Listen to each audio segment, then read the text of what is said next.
नमस्कार दोस्तों, सारे प्यारे स्टूडेंट्स को गुड मॉर्निंग, गुड आफ्टरनून। जब भी ये वीडियो देख रहे हैं आप, उसके लिए गुड इवनिंग सबके लिए। आज हम बताने जा रहे हैं, कुछ बच्चे कह रहे हैं सर हमने शुरुआत से पढ़ाई नहीं की है, तो आपके लिए बहुत जरूरी वीडियो है, बहुत ही इंपॉर्टेंट वीडियो है।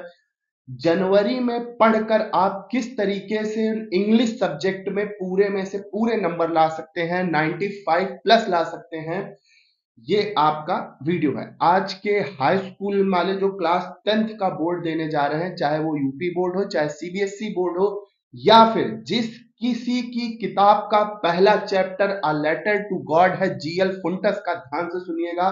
जिस भी बच्चे का जिसने क्लास 10th में एग्जाम देने जा रहा है और उसका पहला चैप्टर है a letter to God, dust of snow और फूट प्रिंट विदाउट फीट, ये किताबों के नाम हैं। अगर जिस किताब का भी नाम ये है, उसके लिए बहुत ही इंपॉर्टेंट वीडियो है। आज हम बताएंगे कि उसमें से कौन से चैप्टर इंपॉर्टेंट है।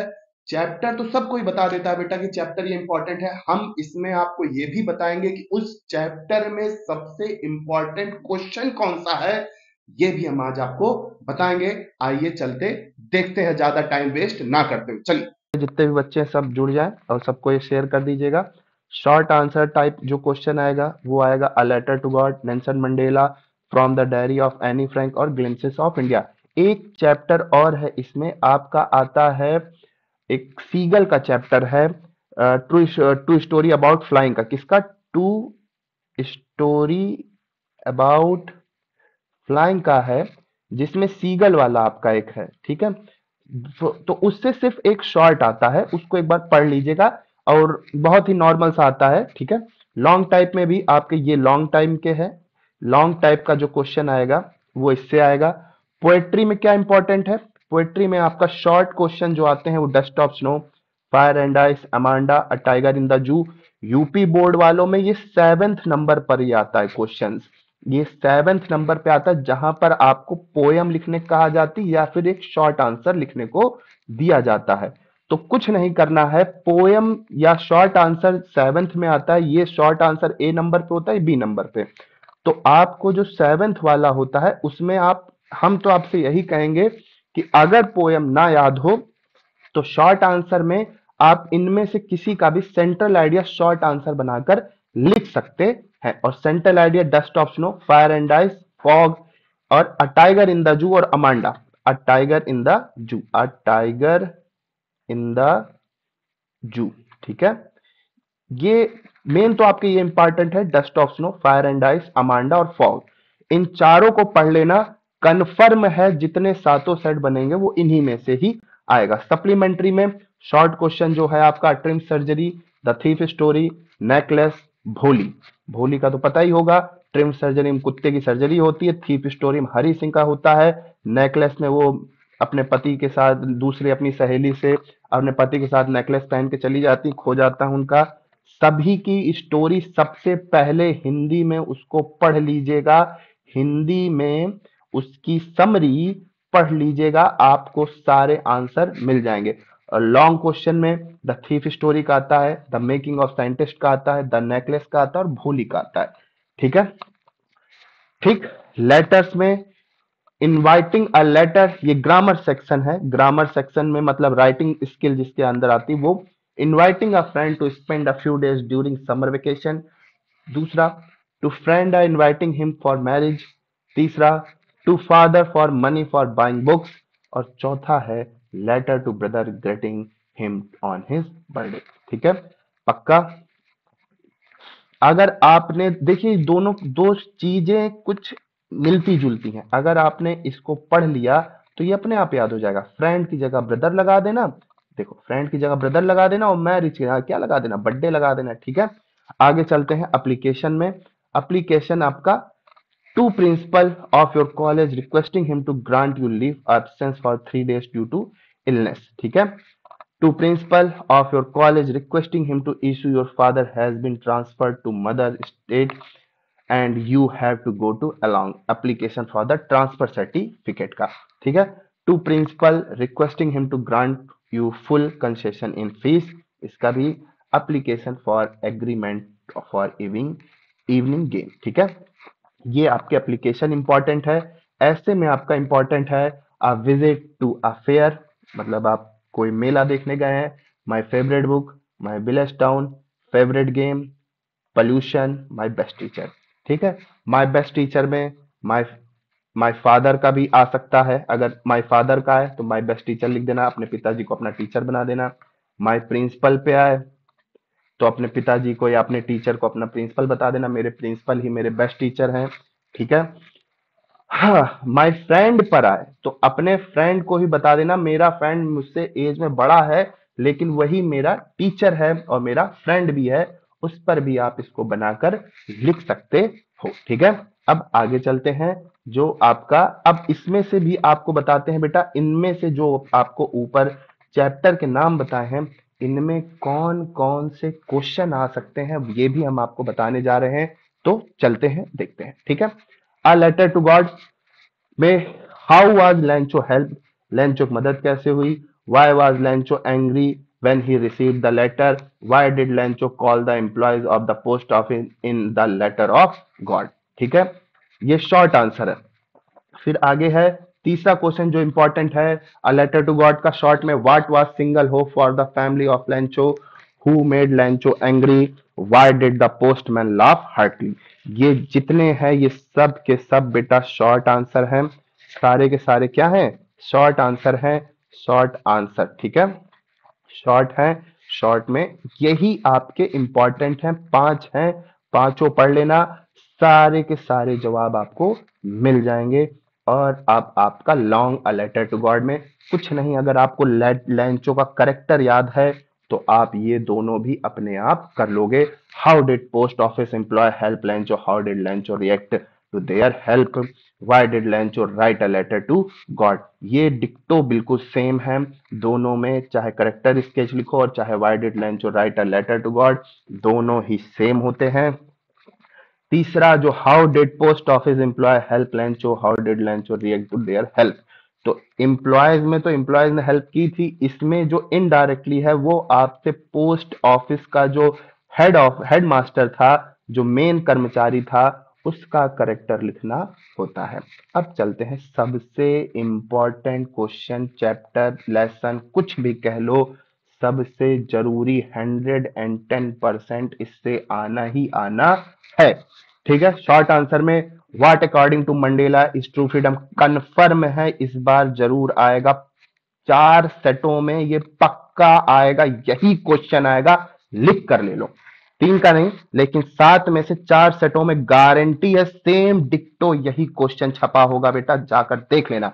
दूसरा क्वेश्चन है what is the greatest wealth of the Nelson Mandela, who according to Mandela is not free, और बाकी के 3 सेटों में यही दोनों क्वेश्चन छपे होंगे, कंफर्म है। ठीक है, सीबीएसई वाले और यूपी बोर्ड वाले दोनों बहुत ध्यान से देख लो, यही आना तय है। आपके में एक्सट्रैक्ट भी आता है सीबीएसई बोर्ड वालों में, तो याद रखना जिस भी एक्सट्रैक्ट में ये क्वेश्चन मिले वो एक्सट्रैक्ट बहुत ध्यान से पढ़ लेना। ठीक है, अब चलते हैं 4 नंबर के क्वेश्चन तरीका।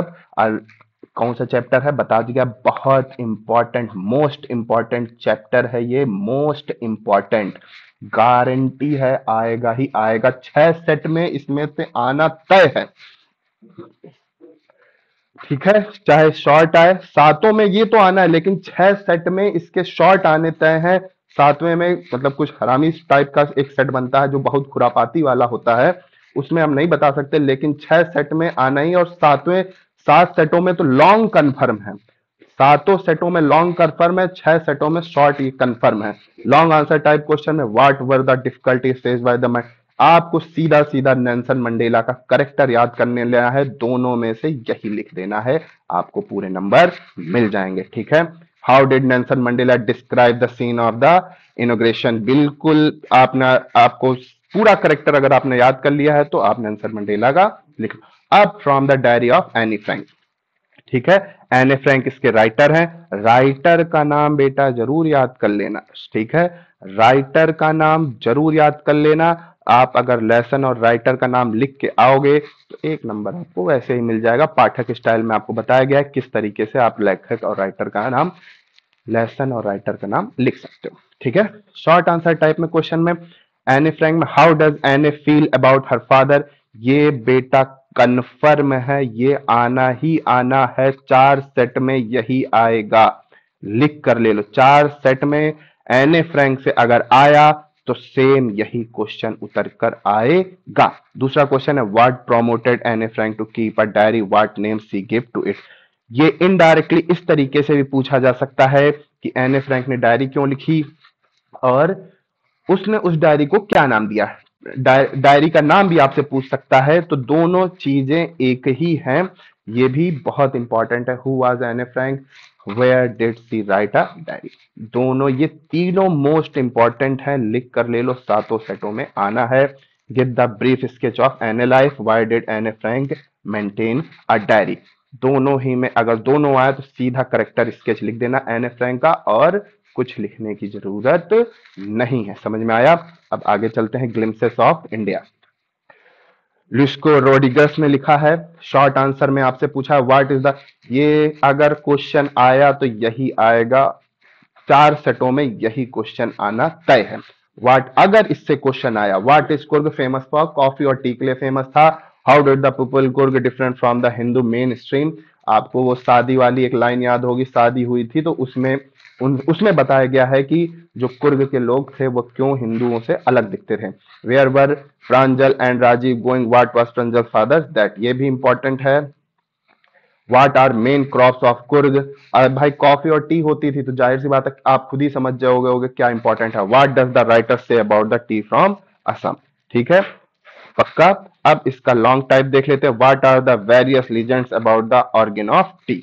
ठीक है, ये जो सातवां सेट होता है एक सेट में आएगा अगर आएगा तो।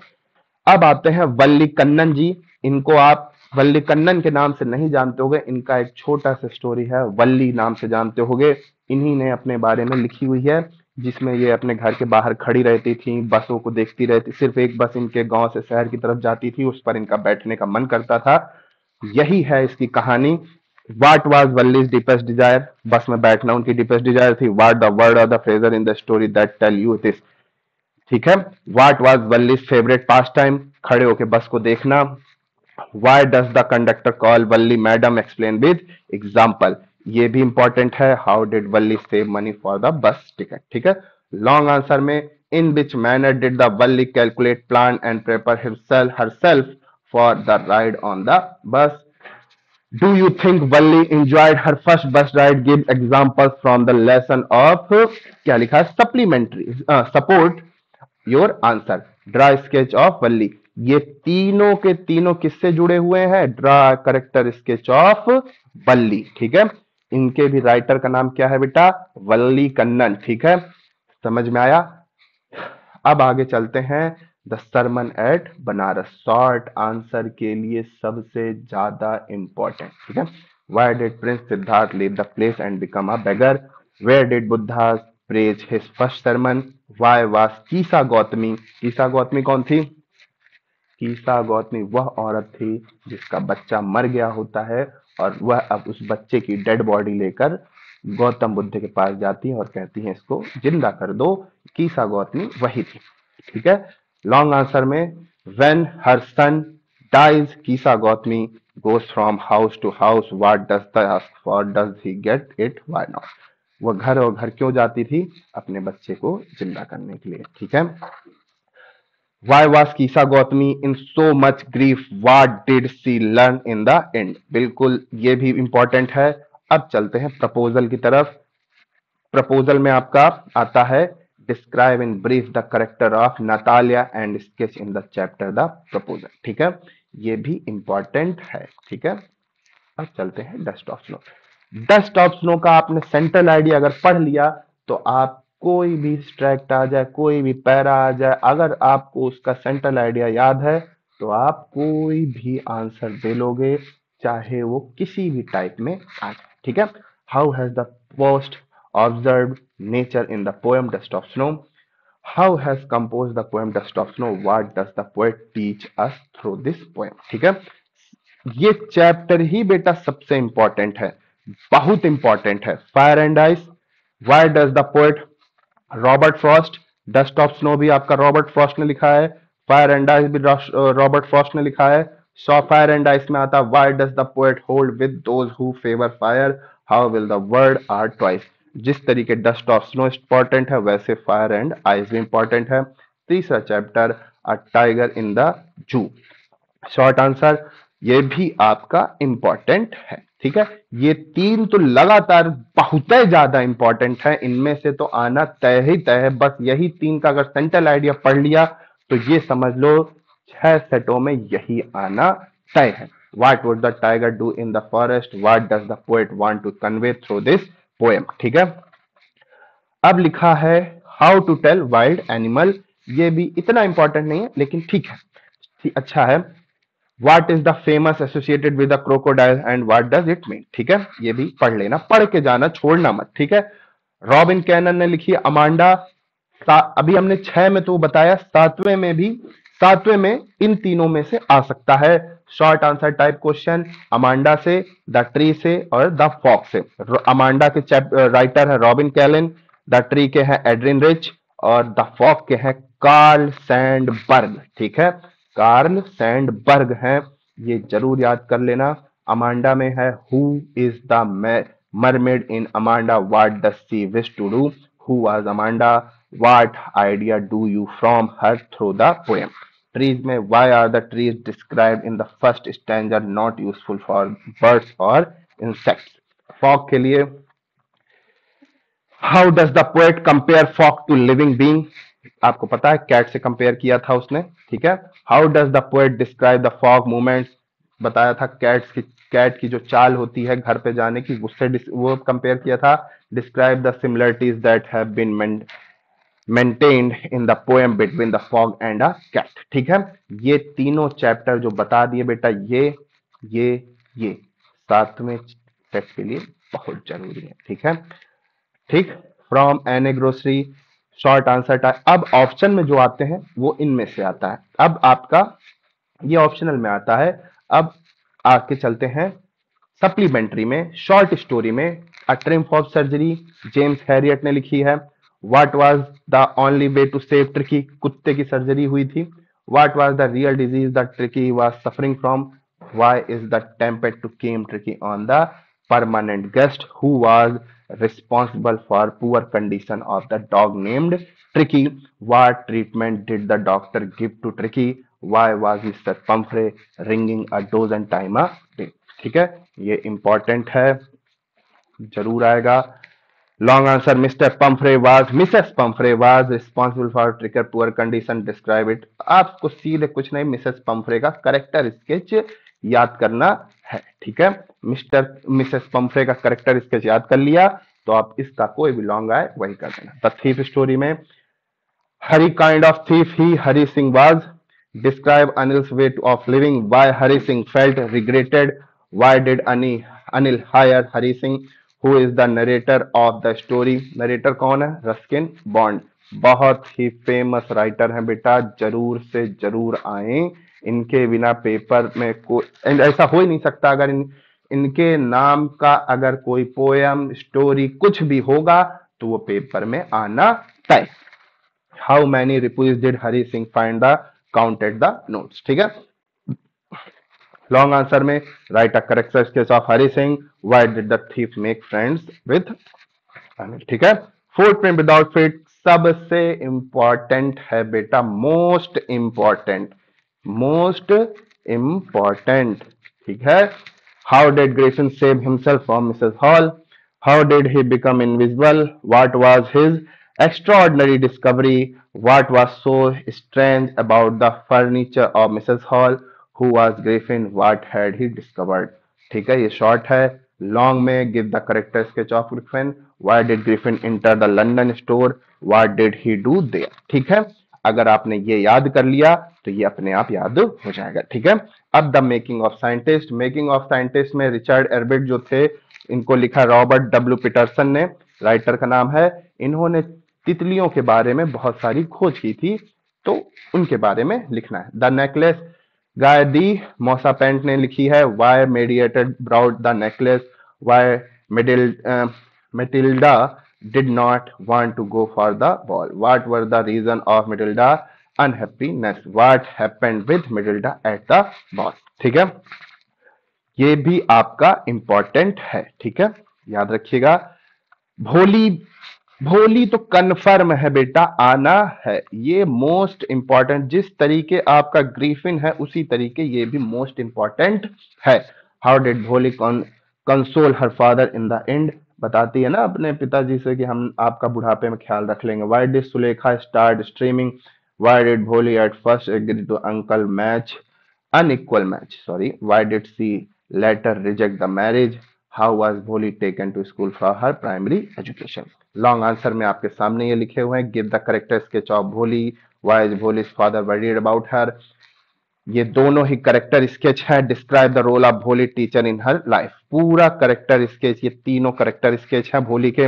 Who was Bishamber, why did Bholi's parents accept his marriage proposal. ठीक है, आपको ये जरूर याद करना है। अब आपके सामने सारे इंपॉर्टेंट चैप्टर, यहां तक कि क्वेश्चन भी आपको बता दिए गए हैं। फिर से एक बार देख लीजिए, मैं आपके सामने सारे क्वेश्चन और सारे आंसर, मतलब आंसर तो नहीं, मैंने क्वेश्चन सारे बता दिए हैं, किस चैप्टर से कौन सा इंपॉर्टेंट है आपको पढ़ के जाना है। इसी में से ही आपके सातों सेट बन जाएंगे। आप जितना बोला है उतना पढ़ के चले जाओ बेटा, गारंटी है 90 से ऊपर नंबर आएंगे, 90 प्लस आने आपके तय हैं। ठीक है, याद रखिएगा बच्चों, फिर से आपके 90 प्लस आने तय हैं। तो आपसे यही रिक्वेस्ट है, जितना बताया है बेटा उतना पढ़ के चले जाना, आपके कंफर्म है 90 प्लस नंबर आ जाएंगे। Thank you so much.